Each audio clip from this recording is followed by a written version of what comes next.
Hello and welcome to another episode of Words with Myself.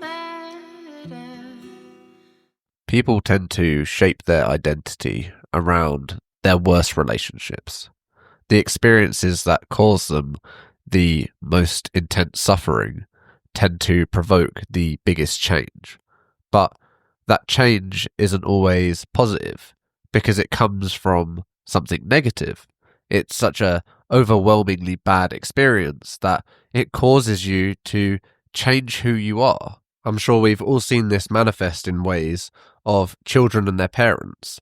It tends to be if a child had a controlling or very strict parents, they end up being too soft on their kids because they don't want to impose the same suffering that they experienced as a child onto their child. But as opposed to forming healthy relationships and healthy boundaries with their kids, instead they go too far the other way and they end up having no boundaries. They aren't able to say no to their kids, so they grow up to be entitled and lack respect. And this is all because of a human tendency to try to get as far away from what we don't like as possible. It's that fight or flight mechanic that convinces you that those are the only two options, but they aren't. We are able to resolve conflict amicably without needing to run away or resort to violence. However, when you are carrying trauma from maybe a time where you weren't able to speak up for yourself or you were physically or mentally overpowered, when conflict arises, we tend to end up feeling like we're right back at that place where we're going to be attacked or hurt or abused for saying how we feel or trying to resolve conflict. We feel like there is that extreme level of reaction that is going to happen to us. And you can feel this in your body. You can feel the tension and the tightness. You can feel the adrenaline and the anxiety. And this could be something as simple as a conversation or a dispute or, some argument with a stranger. And it sends you right back to that place where you feel overwhelmed with fear. And fear has this outstanding ability to blind us to everything else. When we have fear, all we see is all the ways it could go wrong.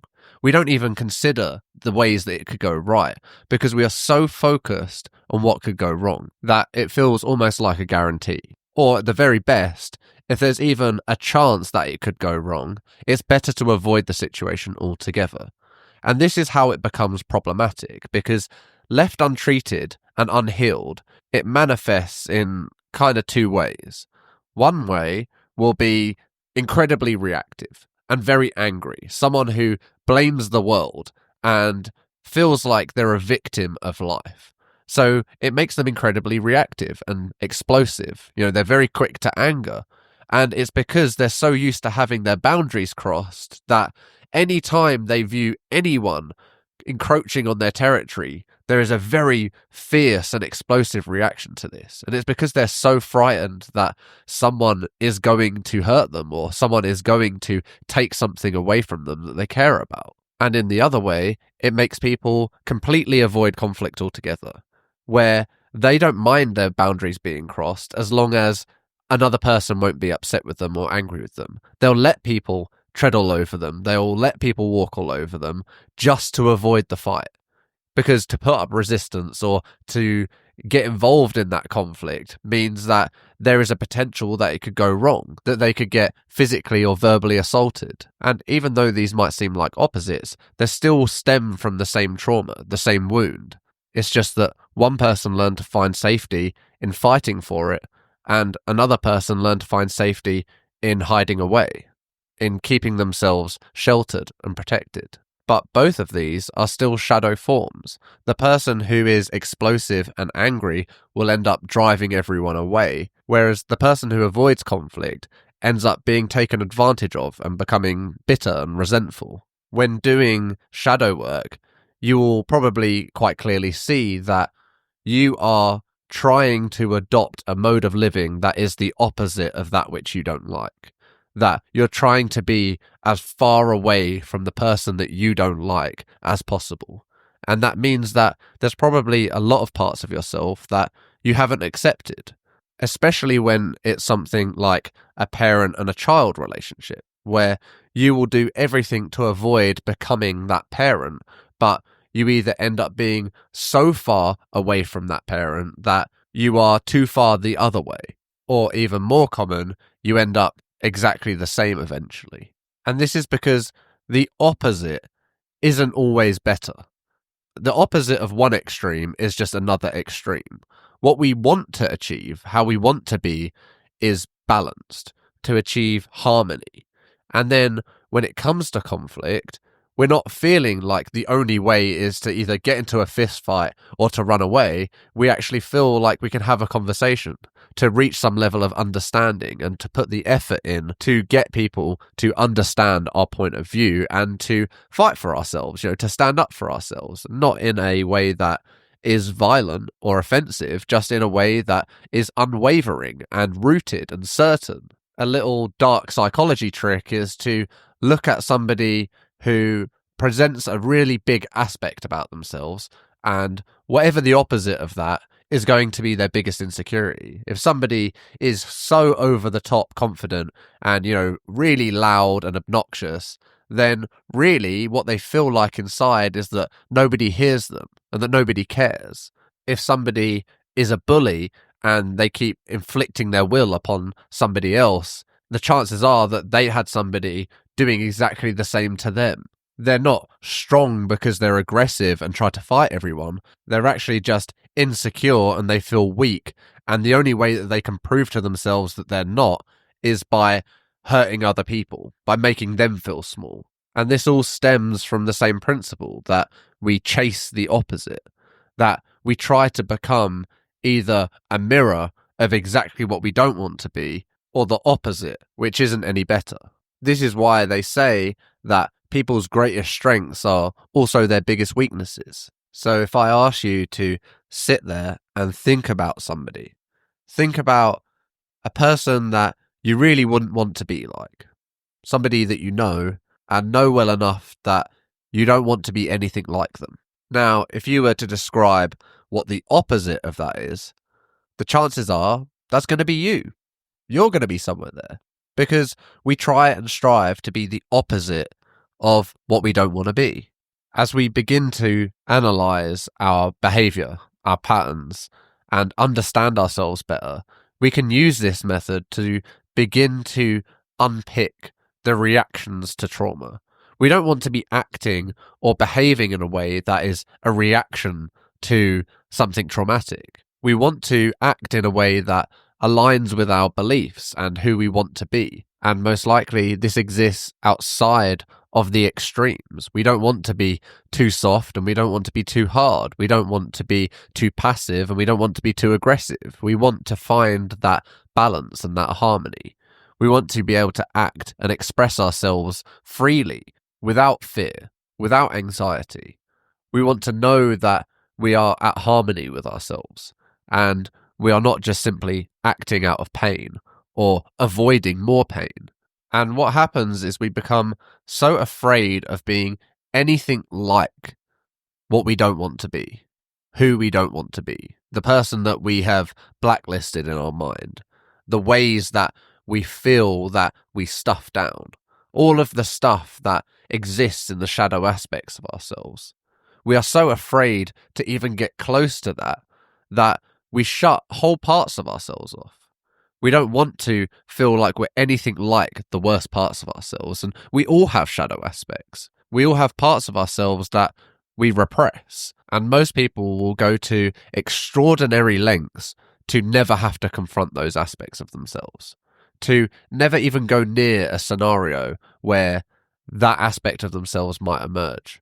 And conflict is one of those things where people feel like it's either all or nothing, that it's going to be a complete avoidance of the situation or an absolute all-out war, whereas most day-to-day conflict can be resolved with effective communication.